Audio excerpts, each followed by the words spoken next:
నమస్కారం. తెలుగు ఫ్యాక్ట్స్కి స్వాగతం. మన చుట్టూ ఉన్న ప్రపంచం వేగంగా మారుతోంది. ఈరోజు మనం ఒక అద్భుతమైన ఏఐ సృష్టి గురించి తెలుసుకోబోతున్నాం.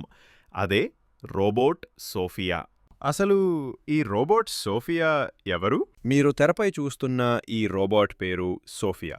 ప్రపంచవ్యాప్తంగా బాగా ప్రాచుర్యం పొందిన ఒక సామాజిక హ్యూమన్నాయిడ్ రోబోట్ ఇది. అసలు హ్యూమన్నాయిడ్ రోబోట్ అంటే ఏమిటి? అంటే మానవులను పోలి ఉండే మానవుల మాదిరిగానే కదలికలు సంభాషణలు చేయగల రోబోట్ అన్నమాట.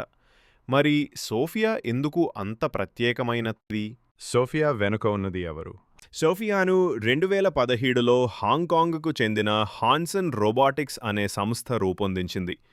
ఈ సంస్థ వెనుక ఉన్న ప్రధాన వ్యక్తి డేవిడ్ హాన్సన్ రోబోటిక్స్లో ఎన్నో ఆవిష్కరణలు చేశారు. సోఫియా ప్రత్యేకతలు మనం తెలుసుకుందాం. సోఫియా ఒక మహిళా రూపాన్ని పోలి ఉంటుంది.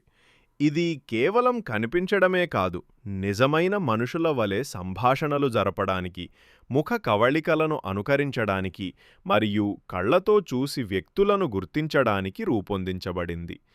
దీనిలోని కెమెరాల ద్వారా తన చుట్టూ ఉన్న ప్రపంచాన్ని చూడగలదు. అత్యంత అధునాతన ఆర్టిఫిషియల్ ఇంటెలిజెన్స్ ఏఐను ఉపయోగించి ప్రశ్నలను అర్థం చేసుకుని సహజ భాషలో సమాధానాలు ఇవ్వగలదు. ఇది నిజంగా ఒక అద్భుతమైన టెక్నాలజీ. సోఫియా సాధించిన కొన్ని చారిత్రక ఘట్టాలు దాని ప్రాముఖ్యతను మరింత పెంచాయి. అక్టోబర్ 2017లో ఇది సౌదీ అరేబియా పౌరసత్వం పొందిన మొదటి రోబోట్గా చరిత్ర సృష్టించింది.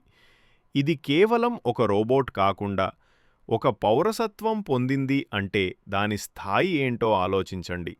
అంతేకాదు, నవంబర్ 2017లో United Nations development programme UNDP యొక్క మొదటి ఇన్నోవేషన్ ఛాంపియన్గా నామినేట్ చేయబడిన మొట్టమొదటి మానవేతర సంస్థగా నిలిచింది. సోఫియా వంటి రోబోట్లు ఏఐ టెక్నాలజీ ఎంతవరకు అభివృద్ధి చెందిందో మనకు చూపిస్తాయి.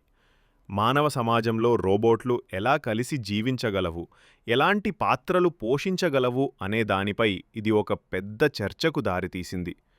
విద్య, ఆరోగ్యం, కస్టమర్ సర్వీస్ వంటి ఎన్నో రంగాల్లో ఏఐ, రోబోటిక్స్ అద్భుతాలు సృష్టించగలవు. సంక్షిప్తంగా, సోఫియా అనేది కేవలం ఒక రోబోట్ కాదు, ఏఐ మరియు రోబోటిక్స్ ప్రపంచంలో ఒక మైలురాయి.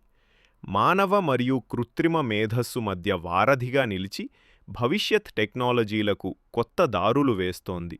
రోబోట్ సోఫియా గురించి మీకు ఏమనిపించింది? మీ అభిప్రాయాలను కామెంట్స్లో తెలియజేయండి. ఈ వీడియో మీకు నచ్చితే లైక్ చేయండి, మీ స్నేహితులతో షేర్ చేయండి. మర్చిపోకుండా మా ఛానల్ తెలుగు ఫ్యాక్ట్స్ని సబ్స్క్రైబ్ చేసుకోండి. మరో ఆసక్తికరమైన వీడియోతో మళ్ళీ కలుద్దాం. అంతవరకు సెలవు.